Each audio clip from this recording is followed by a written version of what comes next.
얼마 전에 저희 집에 또 웬 낯선 사람들이 방문을 하고 밖에서 문을 두드리고 있었습니다. 창에서 이렇게 살짝 거동을 보니까 아, 그런 사람들이겠구나. 한국 여자분 둘인데 아주 옷을 깨끗하게 아주 예쁘게 여러분들처럼 입고 이렇게 집을 두드리고 있었죠. 그 정체가 누군지 뻔히 아시죠? 네, 아주 잘 알고 있습니다. 문을 열어야 될까요? 말아야 될까요? 네, 뭐 열어도 상관은 없지만 괜히 말려들 필요가 없습니다. 예. 참 극성스럽게 여기서도 전도를 해요. 둘씩 짝을 짓고 우리들도 안 하는 그 일을 그 사람들은 아주 열심히 하고 있습니다. 그 열심은 좀 본받아야 될 부분도 있다고 보긴 해요. 뉴질랜드에서 좀처럼 그러기가 쉽지 않고 어떻게 주소를 알았는지 그렇게 찾아다니 주소를 기가 막히게 알아요. 그리고 손으로 써서 손편지도 보내잖아요. 이 사람들은 수혈을 해야 될 그러한 사고가 생겨도 수혈을 하지 않습니다. 그러니까 옆에서 죽어가도 피만 보충하면 사는데 수혈을 금지. 피는 생명이다. 그래가지고 뭐 다른 생명이 들어가면 안 되는지 수혈을 하면 안 되죠. 예, 이 사람들의 교리는 그래요. 그리고 군대도 가지 않습니다. 절대로. 왜냐하면 원수도 사랑해야 되는데 총을 들고 적이라고 해도 쏘면 안 되지 않느냐 해서 징집도 거부하고 이런 여러 가지 문제가 있어요. 지옥이 없다고 그들은 주장합니다. 하나님이 사랑의 하나님이 지옥은 없애셨을 거다라고 말하고 아주 비슷한데 또 이렇게 아주 틀린 것들이 많아요. 그 사람들은 왕국회관이라는 곳에 모이죠. 그들이 모이는 것을 왕국회관이라고 그러고 제가 사는 지금 근처에 굉장히 큰 왕국회관이 있습니다. 얼마나 높고 넓게 털을 잘 잡았는지. 왕국회관. 왜냐하면 1914년에 예수님께서 영으로 이 땅에 이미 재림하셨다. 그래서 이미 지금 왕국이 진행됐고, 그래서 이제 마지막에 뭐 아마겟돈 전쟁을 끝나면 이제 그때는 실제적인 그런 왕국이 또 이루어질 것이다 해서 왕국회관에서 모이죠. 그리고 문제는 예수님을 하나님으로 인정하지 않습니다. 이제 거기서 심각해지죠. 하나님의 아들 예수는 그냥 인간이고 피조물이라고 그렇게 여기고, 성령님도 성령 하나님을 그냥 인격적인 그 하나님이 아니고 어떤 그냥 힘이야, 파워, 우리에게 그냥 힘을 주는. 그러니까 많은 사람들이 인본적으로 생각하면 아주 솔깃한 그런 부분들이 많이 있고, 왜 그렇게 많은 사람들이 여전히 거기에 추종하고 나오지 못하는지. 저희가 주장하는 하나님 나라와 비슷한 점도 있어요. 하나님의 왕국이 영적으로 어떤 면에서 우리 하나님 나라에 들어간 사람들이거든요. 이제 그런 것들을, 그래서 여러분이 깨어있지 않으면, 정신 차리지 않으면 그 왕국회관에 끌려갈 수도 있습니다. 여러분 안 끌려갈 자신 있습니까? 안옥자 집사님 어때요? 갑자기 안옥자 집사님을 내가 여쭤봤을까? 네. 거기 좋은가 안 좋은가 눈을 감고 뭔가 생각하시는 것 같아서. 네, 농담이고요. 네. 다 우리 자신이, 그 신천지도 마찬가지잖아요. 신천지는 성도들만 골라서, 성도지만 골라서 복음 위에 굳게 서지 못한 사람들을 미혹합니다. 네. 얼마나 많은 사람들이 거기 들어가 있어요. 결국은 이만희가 자기가 보혜사 성령이라는 거예요. 보혜사가 누구예요? 성령 하나님인데, 이만희 그 교주가 보혜사라는 것입니다. 그리고 자기만 요한계시록을 정확히 해설을 했기 때문에, 왜냐하면 지금 일반 교회에서 요한계시록을 그렇게 잘 다루진 않거든요. 거기 좀 헷갈리는 게 많고, 차라리 이렇게 기본적인 진리만 이제 알게 하고 가르치지. 그런데 이단들이 요한계시록을 가지고 뭐 날짜 계산하고 그러면서 이 종말에 관한 것을 가지고 일반 성도들을 좀 이렇게 두렵게도 하면서 자기 이제 교리로 자기 쪽으로 끌어들이는 것이죠. 이만희만이 요한계시록을 정확히 해설을 했고, 그래서 신천지에 들어온 사람만 새로운 12지파에 속하게 되고 그 사람들만 구원받는 것이지 일반 교회에는 구원이 없다. 그렇습니까? 아니 이런 식으로 해도 들어갑니다. 예, 또 교리 공부를 막 쫙 시키면서, 그래서 우리가 성경을 읽기도 하고 무엇이 정말 옳은지 그른지 잘 확신을 하고 공부하지 않으면, 자, 우리 은혜나눔교회 성도들 그런 사람들이 와서 토론하고 공부하고 한번 얘기해 봅시다 그러면, 자, 복음의 터에 확실히 서서 오히려 그런 사람들에게 설득하고 회개시키고 주님께로 인도할 수 있을까요? 사실 우리는 그래야 되지만 그게 쉽지 않습니다. 물론 안 들어가면 되죠. 오늘 말씀 시작도 여러 가지 다른 교훈에 끌리지 말라 이렇게 시작을 해요. 여러 가지 다른 교훈에. 이 이단은 오늘날에만 있는 것이 아니고 아주 오래전부터 있었어요. 교회가 시작되는 그 초대교회에서부터 여러분 이단은 시작되었던 것입니다. 그때도 뭐 영지주의라는 것도 있었고, 특히 그 초대교회 가장 위험한 것은 유대 율법주의죠. 여전히 예수를 믿어도 구약의 여러 가지 율법을 지켜야 구원받지, 어떻게 예수님만 믿고 구원받는다 하는 그런 기본적인 가르침, 이런 것들 때문에 초대 유대 교회에서 대부분이 기독교로 개종했는데 그 사람들이 참 헷갈렸죠. 얼마나 헷갈렸어요.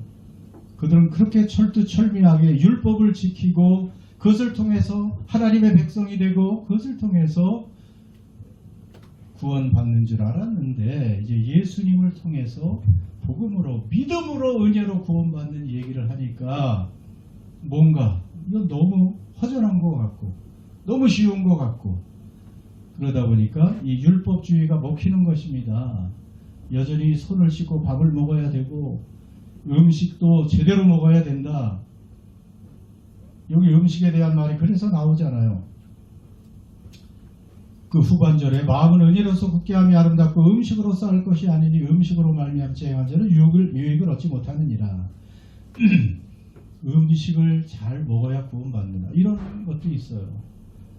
자, 그러니까 대표적인 것이 짐승을 먹을 때는 어떤 짐승을 먹으라 그랬어요?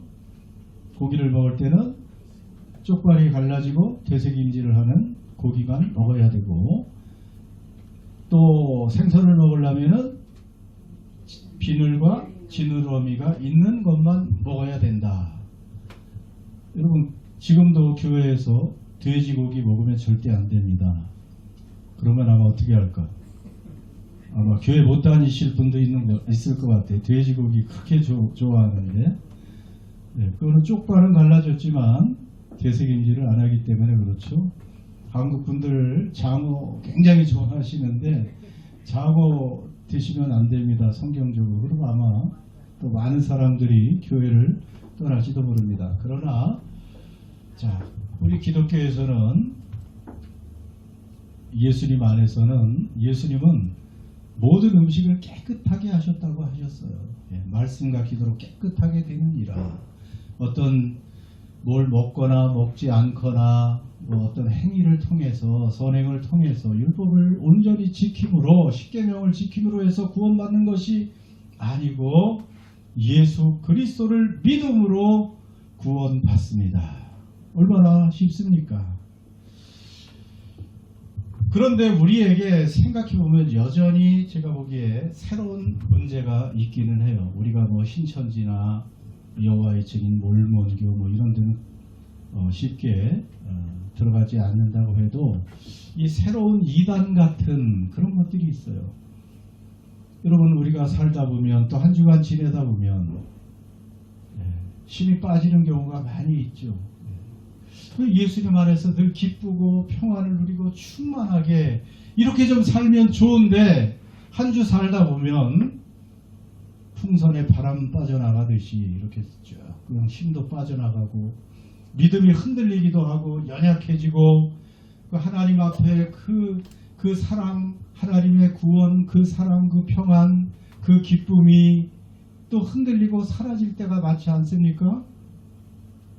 연약해지고. 왜 그래요? 왜 내가 이렇게 하나님을 기쁘시게 하지 못할까? 또 신앙생활 오래 하신 분들이 또 그런 생각을 할 때가 많이 있어요. 하나님 앞에서 이렇게 힘있게 흔들리지 않고 기쁘고 평안하고 굳센 믿음으로 살아야 되는데 내가 왜 이렇게밖에 살지 못할까? 여러분은 지금 이렇게 사는 것이 제대로 살고 있다고 믿습니까? 하나님의 기준 앞에 이렇게 우리를 비출 때 우리의 모습, 우리의 마음, 우리의 생각, 우리의 삶, 한 주간의 삶을 돌이키면 하나님이 받으실 만한 그런 삶을 살았다고 생각하십니까? 그건 쉽지 않죠. 그러니까 하나님 앞에 나올 때 또 하나님께 회개하고 기도하며 우리는 살게 됩니다. 그런데 아무튼 우리 속에 또 이렇게 흔들리고 낙심되는 마음이 왜 많이 생기냐면 저를 또 생각해 보니까 하나님 앞에 온전하게 정말 기쁘고 평강하게 하나님 말씀에 순종하면서만 살아야 되는데 그 내 뜻대로 그것이 안 될 때 낙심이 되고 힘이 빠지죠. 지금 벌써 얼마나 많이 예수님을 믿고 오랫동안 예수님을 믿고 또 나는 목사고 또 여기 목사님 계시고 권사님 계시고 안수 집사님 계시고 집사라고 또 호칭을 받았고 근데 나는 그런 칭호답게 호칭답게 살고 있는가? 왜 이것밖에 살지 못할까 하는 그러한 자괴감도 있고 자책감도 있지 않습니까? 그래서 뭔가 다시 하나님을 좀 기쁘시게 해야 되는데 이게 참 안 된다. 하나님을 위해서 하나님께 내가 사랑받고 온전한 구원함에 이르기 위해서는 뭔가 열심히 좀 해야 되겠다 하는 생각을 하다 보면 더 힘이 빠지는 거예요. 더 힘이 빠져. 그래서 오늘 말씀에도 여러 가지 다른 교훈에 끌리지 말라. 우리의 마음은 무엇로 굳게 해야 된다고요? 은혜로 굳게 해야지 음식이나 율법 행함이나 어떤 행함으로 기쁘게 하는 굳게 하는 것이 아니다 라고 말씀하시는 거예요. 그러니까 우리가 힘이 빠지고 연약해져 있습니다. 무엇으로 힘을 내야 되고 무엇으로 다시 굳게 해야 돼요? 은혜로 하는 거예요. 내가 다시 좀 행동을 고치고 이번엔 제대로 살아봐야지. 진짜 하나님을 기쁘시게 하는 삶을 살아야지. 열심히 더 일해야지. 그러면 그걸로 됩니까? 또 쓰러지거든. 그게 아니고 그래서 마음은 뭘로 해야 된다고? 은혜로. 은혜가 뭐예요? 자격 없는 자에게 주시는 사랑. 자격이 안 되는데 주인에게 주시는 구원. 여러분 그것을 생각하면 넘어졌다가도 일어날 수 있잖아요. 안 그래요, 김 권사님? 네, 김 권사님 두 분이나 있는데 맞습니다. 네, 눈을 감으시는 분에게 제가 질문하는 겁니다. 예. 그러니까 은혜를 생각하면 내가 좀 풀이 죽고 약하고 흔들리고 있어도 그렇지 하나님은 은혜 하나님이지. 내가 죄인이었을 때 나를 택하셨지. 내가 죄인이었을 때 넘어졌을 때 나를 사랑하셨지. 그때 나를 구원하셨지. 그때 나를 위해 죽으셨지. 여러분 이것이 은혜입니다. 이 은혜로 건너갈 수 있는 것입니다. 넘어갈 수 있는 거예요. 일어날 수 있는 거예요. 그래서 저는 또다시 이 그림이 또 떠올라요. 여러분 이 그림 자주 어떤 그림입니까? 예, 낭떠러지 사이의 외줄타기. 저 밑에는 아마 한 수백 미터 되는 것 같아요. 근데 저 사람 자세히 보니까 손을 들고 있네. 예, 균형을 맞추기 위해서 든 건지 거의 지금 지나가고 있는 것 같습니다. 여러분 보기만 해도 땀이 나는 이런 상황. 우리의 삶이 저럴 수 있어요. 자, 이 끝에서 하나님께로 가야 구원을 받을 수 있다고 생각해 보세요. 내가 정말 조심해서 균형을 잘 잡아서 정확하게 그 한 걸음 한 걸음 내디뎌야 그 목표에 도달하고 내가 구원을 받을 수 있다고 생각하면 오히려 두려워서 못할 것 같습니다. 두려워서 못해요. 제대로 건너갈 수 있습니다. 실수하면 그냥 멸망인데 떨어져서. 그런데 그 밑에 아주 튼튼하고 넓고 안전한 그물이 쫙 쳐 있어요. 안전 그물망이 있다고 생각해 보세요. 안전한 그물이 바로 발 밑에 쫙 그 외줄과 함께 밑에 있다고 생각해 보세요. 그러면 마음이 어떻습니까? 마음이 평안하지요. 힘이 나서 건너갈 수 있습니다. 더 잘 건너갈 수 있어요. 잘 갈 수 있는 사람도 이 안전 그물망이 없으면 떨어질 것이지만 안전 그물망이 있으면 누구든지 웬만하면 다 건너갈 수 있는 거예요. 여러분 그 안전 그물망이 뭐예요? 하나님의 은혜이고 예수님의 은혜입니다. 우리가 잠시 넘어지고 쓰러져도 그 은혜의 그물망이 우리를 다시 안전하게 잡아주고 다시 또 일어나서 끝까지 걸어갈 수 있게 하는 힘을 주는 것입니다. 그렇기 때문에 여러분 오늘 말씀처럼 자, 우리는 은혜로 이 하나님의 은혜를 늘 생각하면서 우리 마음의 기쁨과 평안을 회복할 수 있어야 됩니다. 힘을 내야 돼요. 내 행위를 바라보지 말고 나는 왜 이거밖에 하지 못할까 하지 말고 넘어질 때라도 연약하고 흔들릴 때라도 지금도 변함없이 인간은 변하지만 하나님은 절대 변하지 않아요. 하나님의 사랑은 절대로 변하지 않아요. 그 사랑으로 여전히 나를 붙드시고 내게 나를 격려하시고 내게 힘을 주시고 끝까지 그 목적지를 향해 가라고 위로하시고 격려하시고 힘주시고 말씀하시는 하나님을 우리가 그 은혜의 하나님을 붙들면 우리는 힘을 회복하고 낼 수 있을 줄 믿습니다. 그래서 우리는 이 10절 다 같이 읽습니다. 시작. 우리에게 제단이 있는데 장막에서 섬기는 자들은 그 제단에서 먹을 거라니 없나니. 이게 뭔 말인지 처음에는 그냥 우리가 성경을 통독해도 이런 성경은 그냥 또 쭉 넘어갑니다. 우리에게 제단이 있어? 뭔 제단이? 장막에서 섬기는 자들은 그 제단에서 먹을 거라니 없다. 이게 지금 은혜를 지금 설명하고 있습니다.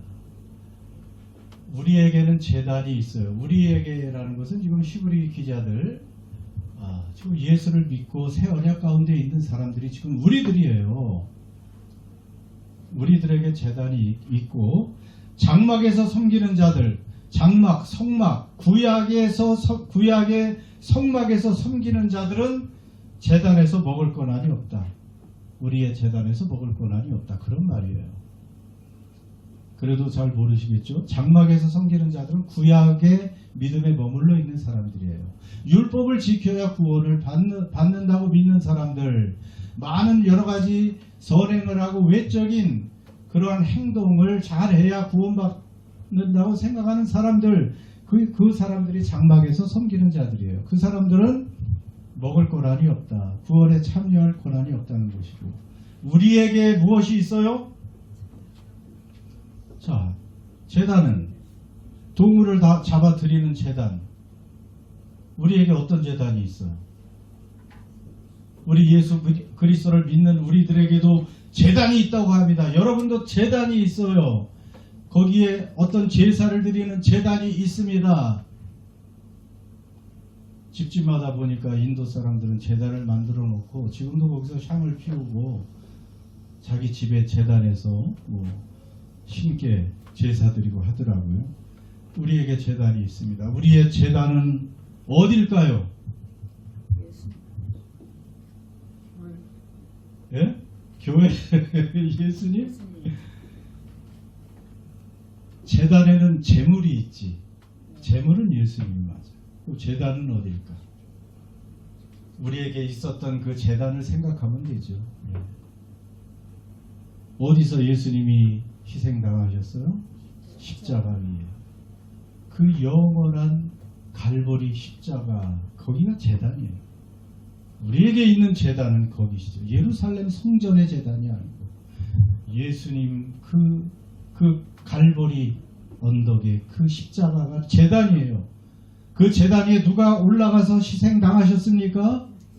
예수님이. 그 어린 양이, 완벽한 제물이 거기서 희생을 당하시고 죽임을 당하셨잖아요. 이것이 우리에게 있는 제단입니다.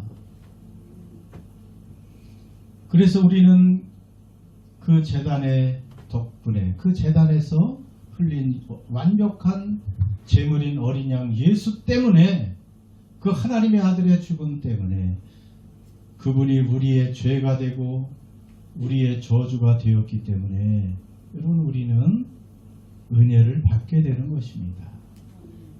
그래서 이 히브리서 13장 10절, 우리에게 제단이 있는데, 그 말은 그거예요. 지금 우리가 사순절을 지나고 있습니다. 우리의 제단, 갈보리 십자가를 생각하고 거기에 나 때문에 나를 속죄하기 위해서, 나를 구원하기 위해서 그 사랑의 하나님이 죽으시고 또 희생되신, 고난당하신 그 제단, 그 제물을 우리가 다시 한번 깊이 생각을 해야 된다는 것입니다. 그러니까 다른 교훈을 가진 자들, 장막에서 섬기고 다른 예물을, 동물의 제사를 드리는 율법주의자들은 그 산에서 먹을 권한이 없다는 말입니다. 이제 아시겠죠? 그래서 11절 12절로 넘어갑니다. 이는 죄를 위한 짐승의 피는 대제사장이 가지고 성소에 들어가고 육체는 영문 밖에서 불사름이라. 그러므로 예수도 자기 피로써 백성을 거룩하게 하려고 성문 밖에서 고난을 받으셨느니라. 또 이것은 무슨 말인가? 성경은 이해를 해야 되겠죠? 예, 이것도 그냥 읽어서 되는 그런 쉬운 말은 아닙니다. 자, 이것도 지금 구약의 제사를 11절에서 말하고 있잖아요. 짐승을 잡아서 죄를 위한 짐승의 피는 대제사장이 가지고 어디로 들어가요? 성소로 들어가서 피를 뿌리죠. 그런데 육체는 어디서? 영문 밖에서 태워버린다. 이것이 사실은 일반적인 제사는 아닙니다. 일반적인 제사는 피는 성소에 뿌리는 건 맞아요. 그런데 그 잡은 제물의 일부 고기는 제사장들이 먹고, 그리고 또 그 제물을 또 그 성소 그 제단 위에서 태워버리기도 하죠. 그런데 이 제물은 어떤 제물이냐 하면 레위기 16장 27절에 있는 요 특별한 제물, 그리고 특별한 속죄 의식을 말하고 있습니다. 같이 한번 읽습니다. 속죄제 수송아지와 속죄제의 염소의 피를 성소로 들여다가 속죄하였은즉 그 가죽과 고기와 똥을 밖으로 내다가 불사를 것이요. 자, 그래서 오늘 이 히브리서 11장 13장 요 11절의 그 말씀은 레위기 16장 27절, 이것은 1년에 한 번 특별히 드리는 그런 속죄 제물과 속죄제를 지금 의미하고 있습니다. 그러니까 1년에 한 번 특별히 7월 중순에 이스라엘 모든 백성들은 속죄제를 드리는데, 그날 모든 죄가 이제 또 사해지는 것이죠. 그때 대제사장이 피를 가지고 짐승을 잡아서 이렇게 수송하지, 속죄제 염소의 피를 가지고 지성소에 뿌려서 속죄를 하고, 그 잡은 재물들의 모든 고기, 가죽, 똥, 이런 걸 가져다가 내다가 불사른다. 성 밖으로, 진영 밖에 나가서 불사르는 것입니다. 이 속죄제물은 이렇게 달라요. 그 안에서 해결하는 것이 아니고 예루살렘 성 밖으로 내다가 거기서 불사릅니다. 진영 밖으로 나가는 거예요. 여러분, 오늘 그래서 예수님도 말씀에 영문 밖으로 나간다. 성문 밖에서 11절에 그 짐승의 육체는 영문 밖에서 불사른다. 진영 밖으로. 그리고 이스라엘 백성들이 광야를 지날 때 성소를 중심으로 12지파가 텐트를 치고 진영을 이루었잖아요. 그런데 거기서 부정한 사람들은 진영 밖으로 퇴출을 당합니다. 거기에 만약에 문둥병 환자, 전염병이 아주 심한 환자가 발생하면 거기에 두면 다 죽으니까 진영 밖으로 격리를 해요. 쫓아내는 거예요. 그리고 큰 죄인들 성 밖으로 쫓아내는 것입니다. 자기 진영 밖으로. 그런 것처럼 그 속죄제의 그 제물들이 그때 피가 뿌려져서 속죄가 되지만 그 제물이 모든 이스라엘의 죄를 가지고 있기 때문에 그 짐승을 진영 밖으로 끌어내서 거기서 살까지 다 철저하게 불살라 버리는 것입니다. 자, 그것을 따서 바로 12절에 그러므로 예수도 자기 피로서 백성을 거룩하게 하려고 성문 밖에서 고난을 받으셨다. 그래서 예수님이 예루살렘 안에서 고난당하신 것이 죽으신 게 아니고 골고다는 성문 밖이에요. 정확한 지형상 아주 그 당시간에도 예루살렘 아주 작아요. 그 골고다는 성문 밖입니다. 그래서 예수님은 어린 양 예수님이기 때문에, 제물이기 때문에 그 죄와 온갖 죄와 저주, 인간의 모든 더러움과 죄와 저주를 그분이 다 짊어지셨기 때문에 성 안에 계실 수 없고 영문 밖에서, 성문 밖에서, 그 도시 밖에서 예수님은 우리 대신 고난을 당하셨다는 말씀입니다. 자, 11, 12절이 이해가 가시죠? 그래서 우리는 그분의 은혜로 이제 구원을 받게 되었습니다. 그러면 이제 어떻게 살아야 되느냐? 그래서 마지막 절에 이제 말씀이 나옵니다. 13, 14절 같이 읽습니다. 시작. 그런즉 우리도 그의 치욕을 짊어지고 우리가 여기에는 영구한 도성이 없으므로 장차 올 것을 찾나니. 자, 그래서 오늘 말씀 시브리서 성도는 저자는 권면합니다. 성령님의 권고죠. 자, 이것을 알았으니까 예수 그리스도께서 우리 대신 우리의 죄와 저주와 죽음과 그 멸망을 다 짊어지고 영문 밖으로 나아가서 고난을 받으셨으니 우리도 그분의 치욕을 짊어지고 그분에게 영문 밖으로 나아가자고 말씀하십니다. 그 영문 밖으로, 영문이 어디라 그랬어요? 그들이 살고 있는 도시입니다. 성입니다. 오늘날 영문 밖은 그럼 어딜까? 거기로 나가야 된다는데, 오클랜드 이 도시, 시티를 떠나서 시골로 가는 건가요? 다 시골로 갈까요? 영문 밖으로 지금 가야 된다는 거예요. 어떻게 보면 우리가 살고 있는 이스라엘 백성들은 공동체 안에서 같이 살기를 원했지요. 그 안에 살아야 서로 돕고 그리고 제대로 보호받으며 살 수 있을 거예요. 그 도시 안에서. 그리고 사람들이 도시를 만들어요. 도시 안에 여러 가지 좋은 정치, 사회, 문화, 경제적인 그러한 시설들이 있어서 거기서 살아야 되니까 근데 그것을 떠나서 영문 밖으로 나아가자. 여러분, 도시는 어떻게 보면 참 안락한 곳이죠. 살기 편하니까. 우리도 오클랜드에 다 여기 이렇게 모여 살죠. 도시, 사람이 만든 도시, 또 복잡하기도 해요. 이것이 꼭 인간이 만들어 온 것인가, 도시가. 물론 인간이 하나님이 주인 자원을 가지고 만들긴 했지만은, 자, 도시는 14절에 있는 것처럼 우리가 여기에 영구한 도시가 없다. 영구한 시티, 도성이 없다. 영원한 도성은 없다는 것입니다. 그저께도 미얀마에 엄청난 지진이 있었죠. 진도 7.7이면은 그 육지에서는 7.7이기 때문에 뭐 최소한 지금 계속 발굴이 되고 있지만 뉴욕 뭐 그쪽에서 계산한 바로는 최소한 10,000명 이상이 지금 죽었다.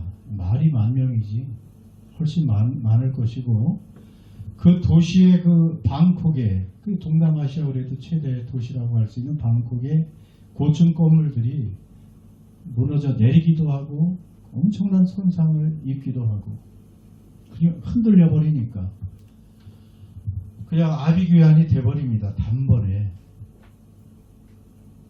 거기가 뭐 후진국이라 그런 것이 아닙니다. 도시라는 것, 우리가 살고 있는, 여기 말씀처럼 영구한 도성이 없습니다. 저는 확신하고 있습니다. 오클랜드, 저 시티, 그 많은 고층 빌딩 어느 날 무너져 내리는 것을 보게 될 것입니다. 그것은 물리적인 그 자체로 지진이 나을지 무슨 현상이든지 무너져 내리는 날이 있습니다. 서울의 모든 고층 빌딩들, 그 도시가 무너져 내리는 날이 있습니다. 도쿄 더 빨리 제일 먼저 아마 무너질 가능성이 높죠. 뉴욕의 그 엄청난 마천루들, 상하이 고층 빌딩들, 런던, 파리 모든 도시가 무너져 내릴 날이 있습니다. 그 요한계시록 18장에 정확히 예언하고 있습니다. 무너졌도다 무너졌도다 위대한 도시, 새 도시 바벨론이요. 그 말이 그 뜻이에요. 주님이 오시는 날 마지막 때에 뭐 하늘, 해와 달까지 흔들려 버리는데 이 땅의 지진이나 이런 것들은 아무것도 아닙니다. 그렇게 되면 우리가 편안하게 뭐 영구히 갈 것 같지요? 순식간에 사라지는 것입니다. 미얀마 지진, 그 사람들 몰랐겠죠. 거기는 그렇게 큰 지진이 방콕까지 나지 않을 거라고 생각을 했는데, 거기에 사는 사람 생각을 해보세요. 뭐 우리도 마찬가지죠. 지진 불의 고리지대이기 때문에 뉴질랜드도 전쟁으로는 안전할지 몰라도 뭐 세계 경제 그 혼란 속에서도 뭐 큰 경제가 아니기 때문에 조금 견딜 수 있을지 몰라도 이 마지막 때 하나님의 허락하에 내리는 그런 재앙은 피할 수 없습니다. 얼마 남지 않은 것 같아요. 돌아가는 거 보니까 그렇게 오래 남지 않았습니다. 우리는 여기 말씀대로 영구할 도성이 없다고 성경은 계속 말씀하시고 무너져 내릴 거라고 말씀하십니다. 그래서 우리가 할 일은 영문 밖으로, 마음으로라도 영문 밖으로 나가야 돼요. 여기에 정을 두면 안 된다는 것입니다. 도시가 나를 안전하게 지켜주고 풍요롭게 해주고 나를 기쁘게 해줄 것이라고 생각하면 안 되는 거예요. 여기에 소망을 두다가는 영구한 도성이 없다. 무너진다는 것입니다. 사라진다는 것입니다. 아니 우리 자신이 언제 이것을 누리지 못하고 바로 사라질지도 모르는 인생이라는 것을 우리는 정신을 차리고 깨닫고 영문 밖으로 나아가야 된다는 것입니다. 오늘날의 영문 밖, 그것이 어디겠어요? 세상 사람들이 싫어하는 곳이에요. 거기는 수치스러운 곳이라고 그랬잖아요. 그분의 치욕을 지고 수치스러운 곳이에요. 사람들에게 손가락질 당하는 곳이에요. 사람들이 외면하는 곳이에요. 사람들이 사실 피하려는 곳이에요. 고통스러운 장소일 수도 있습니다. 낮은 곳이에요. 거기를 가야 예수님을 만날 수 있다는 것입니다. 지금 점점 세상은 더 많이 가지려고 하죠. 성공하려고 하죠. 그냥 세상에 그냥 번영, 물질의 그 부요 이런 것들이 성공이고 여러분 그것이 목표로 돼서 사는 사람들이 얼마나 많이 있습니까? 우리는 거꾸로 가야 돼요. 영문 밖으로 나가려는 그 마음의 자세가 있어야 됩니다. 낮은 곳으로 갈 줄 알아야 되고요. 작은 자를 그래서 우리는 섬겨야 되고요. 그것이 영문 밖으로 나가는 삶입니다. 사람들은 더 도시로 더 높은 곳으로 더 많이 그런 곳에는 예수님이 없고 소망이 없습니다. 예수님은 오늘 영문 밖으로 나가라고 말씀하시고 거기서 함께 그 소외된 곳에 낮은 곳에 고통당하는 사람들과 함께 우리도 그곳에서 하나님의 나라를 그 은혜를 전파하며 살라고 말씀하십니다. 그것을 오히려 기뻐하시고 그 삶을 추구하실 수 있는 저와 여러분 되시기를 주의 이름으로 축원합니다. 기도합시다.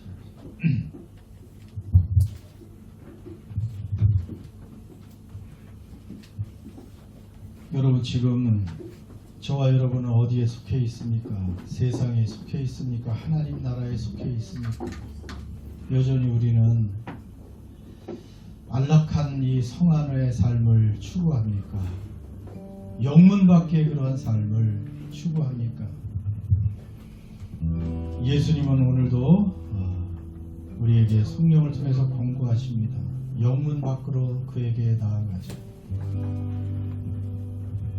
이제 우리 차례입니다.